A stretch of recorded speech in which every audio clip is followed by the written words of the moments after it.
Le but du Parti indépendantiste, c'est de réaliser l'indépendance dès la prise du pouvoir. Accrédité par le directeur général des élections le 18 octobre dernier, le Parti indépendantiste a vu le jour ce dimanche à Montréal.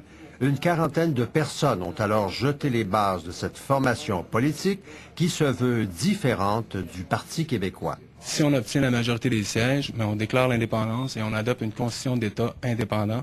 Ensuite, on met sur pied une assemblée chargée, à la suite de consultations populaires, d'élaborer un projet de constitution permanente qui sera soumise au peuple par référendum. Sur cette question, le Parti indépendantiste présente une approche qui diffère de celle du PQ. Nous, on n'en parle pas de l'indépendance, on la propose à l'élection pour la réaliser une fois au pouvoir. Et ça, c'est notre engagement fondamental. C'est toute une différence avec le discours péquiste. Le discours péquiste, c'est qu'on va peut-être en parler dans 15-20 ans. Au Parti québécois, bien sûr, on n'est pas contre qu'un parti politique de plus parle de souveraineté, mais pas au point de souhaiter une division du vote souverainiste.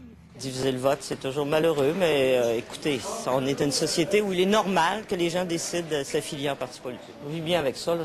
Je pense pas que ça ait une incidence notable à la prochaine élection.